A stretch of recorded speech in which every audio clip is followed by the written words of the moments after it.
Franco, not only is it going to cost more for Canadians who just want to enjoy a stiff bevy, but MPs are getting a raise. Tell us how on par are these raises to government officials in comparison to what the average Canadian would expect to see dished out from their employer to fight off inflation, and what is this costing Canadians?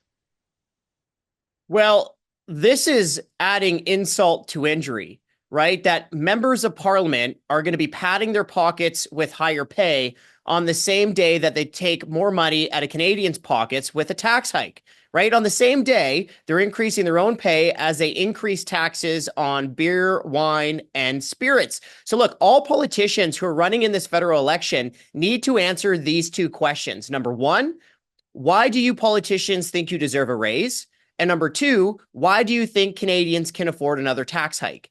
And look, these members of parliament are already taking huge taxpayer funded salaries. The raise on April 1 will range between an extra $6,200 for a backbench member of parliament, all the way up to an extra $12,400 for the prime minister. So after the raise, you're looking at an annual salary for a backbencher that's about $209,000, right? That's about 3 times more than what the average Canadian worker makes in a year.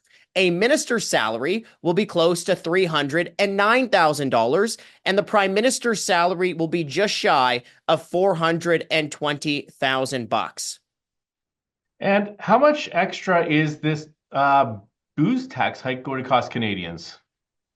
Yeah, so it's another alcohol tax increase, right? We've seen year after year after year of the federal government hiking alcohol taxes. So this year's tax hike will cost Canadians about $40 million. But remember, that's just the tip of the iceberg, because since 2017, the federal government has been hiking alcohol taxes every single year without a vote in parliament, right? That's fundamentally undemocratic, and it's been making life more expensive for Canadian consumers, but also making life harder for Canadian restaurants, for breweries, for distilleries, for wineries, right? And so, look, these undemocratic alcohol tax hikes have cost Canadians more than $900 million since 2017. And especially with this tariff war, there is no way that the federal government should be making life more expensive for Canadian consumers, but also Canadian businesses that are already struggling.